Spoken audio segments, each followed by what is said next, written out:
وابستہ ہیں. اور معاف کیجئے گا، جماعت اہل حدیث فرقہ نہیں ہے. جماعت اہل حدیث امت کا نام ہے، جماعت کا نام ہے. فرقہ شخصیتوں کی بنیاد پر بنتا ہے. جس کا نام کتاب و سنت کی بنیاد پر رکھا گیا ہو کبھی فرقہ نہیں ہو سکتا ہے. فرقہ بزرگوں کی شخصیتوں کی نام پر رکھے جاتے ہیں. ہم ابو حنیفہ کے نام پر حنفی فرقہ بنا سکتے ہیں، امام شافعی کے نام پر ہم شافعی فرقہ بنا سکتے ہیں. اسی طریقے سے اہل حدیثوں کے درمیان بہت سے بزرگ آئے. ہم ثناء اللہ کو بڑا بزرگ مانتے ہیں، لیکن ثناء اللہ کے نام پر ہم نے کوئی فرقہ ثنائیہ نہیں بنایا. ابن تیمیہ کو ہم بہت بڑا بزرگ مانتے ہیں، ہمارے درمیان بہت بڑے بزرگ تھے، لیکن اہل حدیث نے کبھی تیمی کے نام سے کوئی فرقہ نہیں بنایا.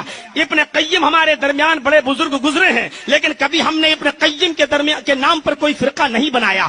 فرقے بزرگوں اور شخصیتوں کے نام پر بنتے ہیں. ہم تو امت ہیں.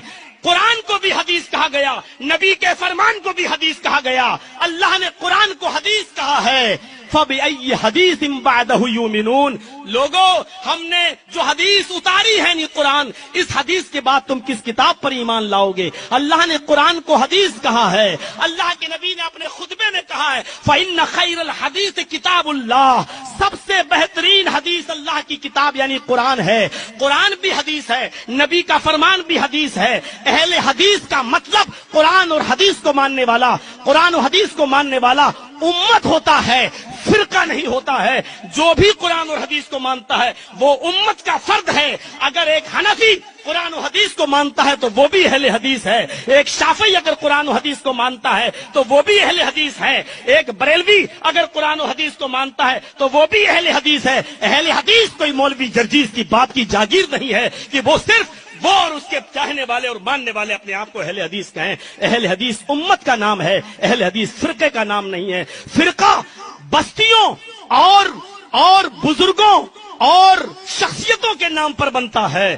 امت کتاب و سنت کی بنیاد پر بنتی ہے. اہل حدیث کو کبھی فرقہ کہنے کی کوشش نہ کیجیے میرے بھائیوں، بلکہ اہل حدیث بننے کی کوشش کیجیے. یعنی شخصیت پرستی سے نکل کر اور ذات برادری سے نکل کر، شہریت سے نکل کر، ضلع سے نکل کر ہمیں اور آپ کو یہ چاہیے کہ کتاب و سنت کی طرف ہم اپنے آپ کو منسوب کریں. کیونکہ انسان ہونے کے اعتبار سے سب سے خطائیں ہوئی ہیں. معصوم عن الخطا اگر کوئی تھے تو وہ صرف جناب محمد رسول اللہ صلی اللہ علیہ وسلم تھے. مجھے کوئی